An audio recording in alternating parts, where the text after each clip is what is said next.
Welcome to another math video here at Math Rocks with Mr. Cox. This video is going to be all about solving what we call a system of equations, which is nothing more than two equations looking like this. And we can do it one of two ways. One way is we can go ahead and solve it using graphing. Now you can do this and oftentimes the answer is pretty neat and tidy, but a lot of times it's hard to see exactly where they intersect. So you're going to be learning in this video how to use a method called substitution, which in this case would show us that the actual point of intersection is 2, 3. So if you want to find out how this all works, stick around. Let's get it on.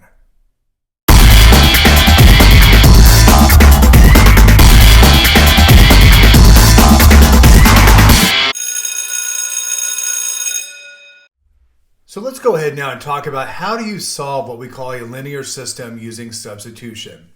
First off, the goal is always, we're going to try to find the coordinate of intersection, which would be x comma y. And you'll notice in both equations here, we have an x and a y. So one thing you should notice right off the bat is they both look like y equals something. So I have y equals 3x minus 8, and I also have y equals x plus 2. So since both of these equations, we have something equal to y, we can say 3x minus 8 equals x plus 2. So that's the substitution that's going to take place here. Oftentimes, by the way, this is also called the equal values method because they're both equal to y in this case here. And from here, it's nothing more than actually solving an algebraic equation. So I'm going to go ahead and I'm going to add 8 to both sides.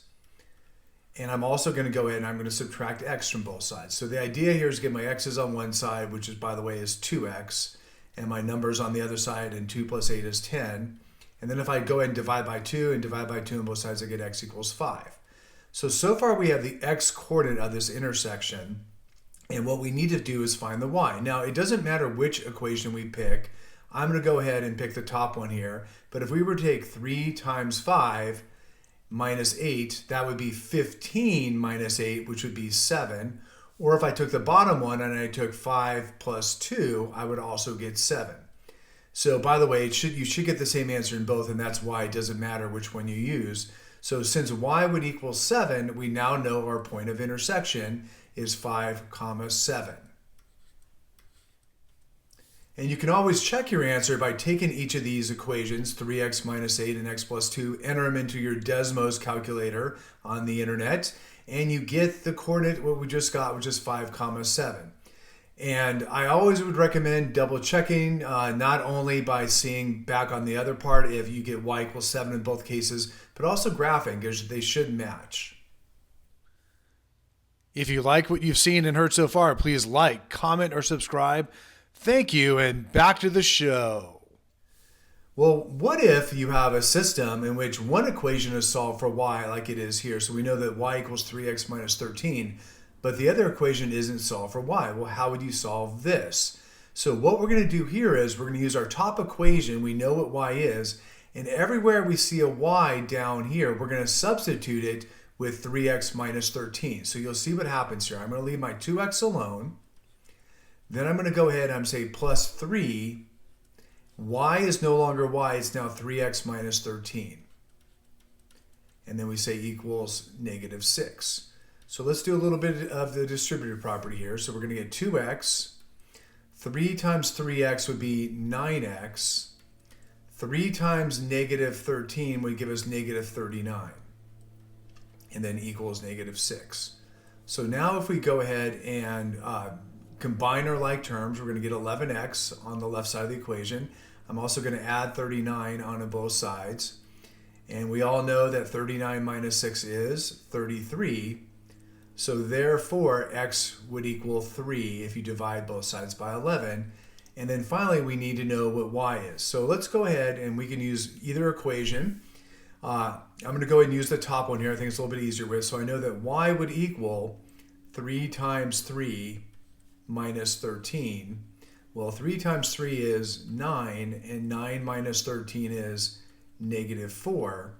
So our answer here would be 3, negative 4. And you can go ahead and check with Desmos to see if the graphs of each of these gives you this intersection, but they ought to. One other thing, if I want to make double sure, is I could also go back and I could take the second equation and I could say, I know what x was, I know x was 3, so I can say 2 times 3 plus 3y equals negative 6. 2 times 3 is 6. So I get 6 plus 3y equals negative 6. Subtract 6 on both sides. I get 3y equals negative 12. And then if I go ahead and divide each side by 3, I would get y equals negative 4, which is what would happen when we used the top equation instead. So you can either check by using a graph, or you can check both equations to make sure you get the same answer in both cases. And finally, I want to show you a couple special things that can happen when you're solving. So on this first equation over here, I already started going ahead and started working on the substitution. So I substitute everywhere I see a y in the second equation with 4x minus 2, and that's what you see here. And if I continue it out here, I should get 2 times each of these would give me 8x minus 4 equals 8x plus 10. And you'll notice I have an 8x on both sides. So if I subtract 8x on both sides, I get negative 4 equals 10, and my variable goes away. So in this case here, because my variables go away, I have no more x's, in other words, I can't solve this equation. And because I have different numbers on each side, the answer here is that there is no solution whatsoever. So I'm going to write out no solution. And the reason why is, if you were to actually going to graph these out here, if you graph out the top equation and the second equation, they end up being parallel lines. So where do parallel lines cross? Well, they never cross. In the second special case over here, I have x equals 2y plus 3. So I'm going to replace it down here. So I already started the work here. And now I get 4y equals 4y plus 6 when I distribute the 2 times each thing right here. And then I have a minus 6. Well, I have 4y equals 4y, and 6 plus 6 is 0. And now if I subtract 4y on both sides, I literally get 0 equals 0. So it's a little bit different than the first case where I have different numbers on each solution here. So now I have the same number on each side. I have a 0 and a 0 on each side.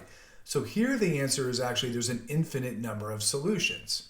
So I'm going to write infinite right here. And the reason why is, if you were to graph the first equation, it might look something like this. And then if you graph the second one, it's actually the exact same line. So when a line lands on top of another line, there would be an infinite number of places where it crosses. So these are the two special cases that could happen. Doesn't happen very often, got to be honest, but it does happen occasionally. So if it does, you know how to handle it. But most of the time, you're going to get one answer like you saw in the first couple of examples. Hope you got a lot out of this video, and hope to see you again soon. Thanks for watching.